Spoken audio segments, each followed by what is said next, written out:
Okay, so I've got everything printed and cut out. At least I think I have everything cut out, and I wanted to just show you how quickly it is and easily it is then to pull it together. And so this is the cutout that we created in the Silhouette software, and then this is what the pattern paper background looks like now.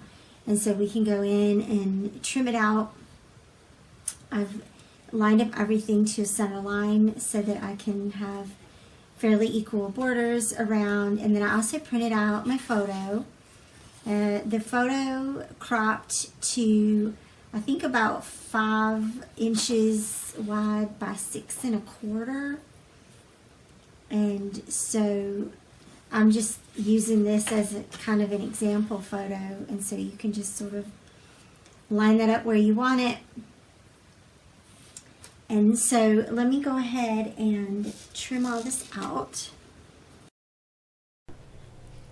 Okay, so what I'm trying to do here is to get the cut centered so that the cutout piece is mostly centered in the page. I'm not sure if it really actually came out to be centered, but I was trying to establish the center point and then measure out from there. So that's what you're seeing happening here. And then once I have that done and all cut out, I'll be able to see that. You'll be able to see the photo behind it.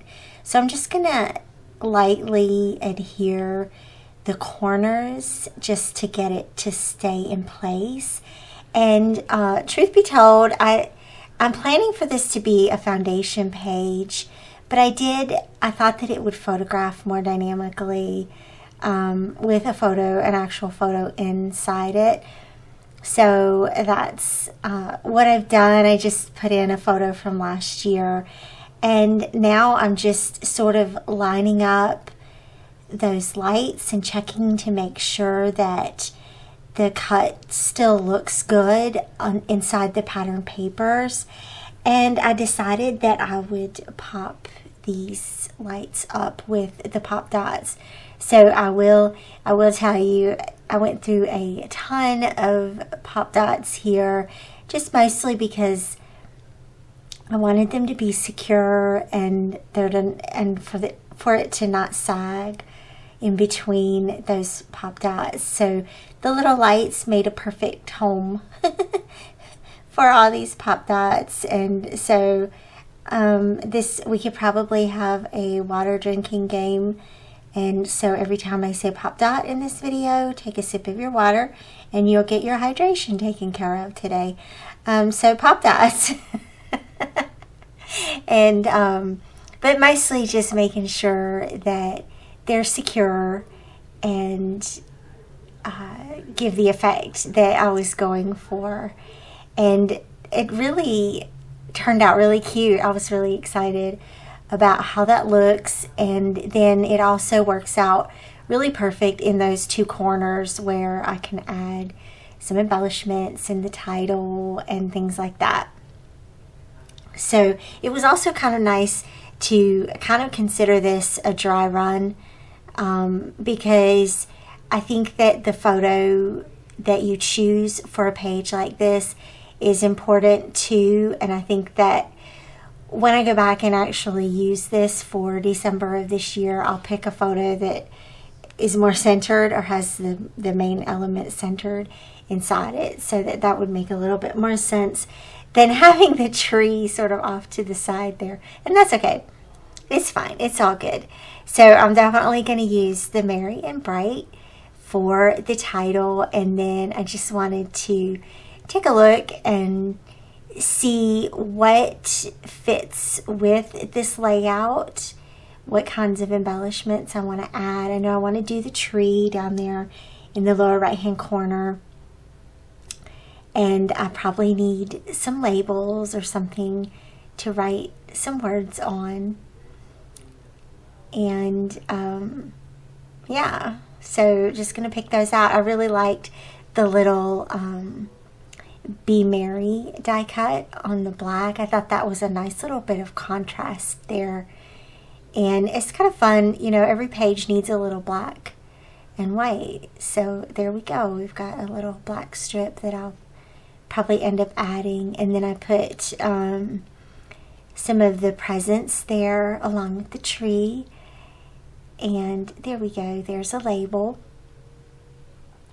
I did go ahead and journal on this for the layout itself, and then that can always be changed out later if I want to. And then these numbers, you know, I had to use some of these fabulous numbers, and so I felt like this was the perfect little spot for those. So I'm gonna pop those up as well with the pop dots and let that sort of flow into the negative space a little bit over top of the photo. And I kind of felt like that added a little more to that dimensional sort of framed out look, and it also helps those numbers to stand out on the page. So that was fun. All in all, this was a really fun page to make, and I could definitely see doing more like this in the future, and highly recommend it. I hope that you'll try it and then let me know if you tried it, and I would like to hear how it worked out for you. I will do a quick tutorial to show you how I set this page up in the silhouette so that you can see how that came about, to cut the background paper and set it up so that it followed the line of the lights. I will share that as well. So make sure you look for that tutorial. And then behind the title, I decided to use a couple of those little snowflakes, and just adding in some more color, some more layers, a couple of these little ornaments. And everything that I'm adding, I'm sort of using contrast as my guide. So the red background pattern paper, and then a different sort of color on top of that, and a different sort of color on top of that. And that way things kind of stand out a little bit better. That seems to make the most sense for me. And so I'm just kind of rounding things out here, I guess. Adding a few more little things down at the bottom. But it's mostly done, and then I'm going to write out my words here. So I hope that you will follow along with the YouTube hop today. There will be links down below for all the participants in the hop. So make sure that you check out all the videos. Leave some love for everyone as you go through. And of course, be sure to check out Traci's blog post. This will be on my blog as well today. And grab these fabulous kits, and we'll see you back here again soon. Thanks again for watching. Bye-bye.